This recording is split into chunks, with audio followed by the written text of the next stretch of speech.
Hi everyone, it's Amy at the Grass Valley Library. I'm going to talk to you today about 3 books that I've recently read that I absolutely loved. They are all set in either bookstores or libraries, and for book lovers that's always a good thing. So let me tell you about them. The first one is The Midnight Library. This is written by Matt Haig.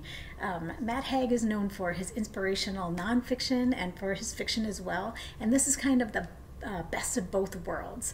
So this is a story about Nora Seed, who is kind of at a turning point in her life where she's unhappy with the decisions she's made and the choices, but instead of ending it all, she finds herself in the Midnight Library, which is filled with an infinite number of books, each one of them containing kind of a multiverse of what might have happened had she made different choices. So she gets to experience her life in a multitude of different ways by grabbing a book and kind of living in that world for a little while.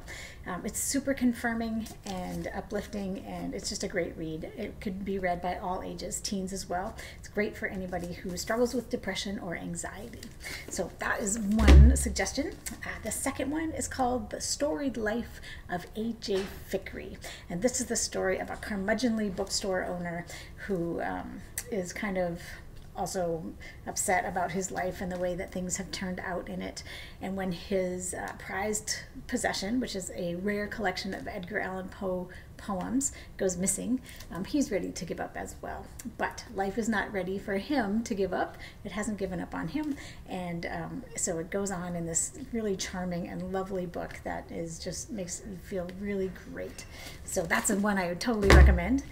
And the last one is a young adult book. It's for teens, but it can definitely be read by people of all ages. It's called We Are Inevitable by Gail Forman. She wrote If I Stay, which is a popular Netflix movie. So this one is the story of a young boy or a young man and his father who own a bookstore, and they've had more than their fair share of family tragedy, and their debt is rising, and things are looking grim. But it's a really affirming book as well.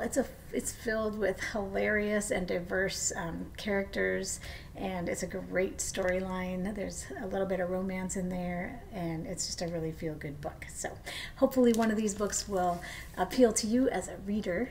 There's some more suggestions in the blog post on other books that take place in bookstores. So thanks for joining me.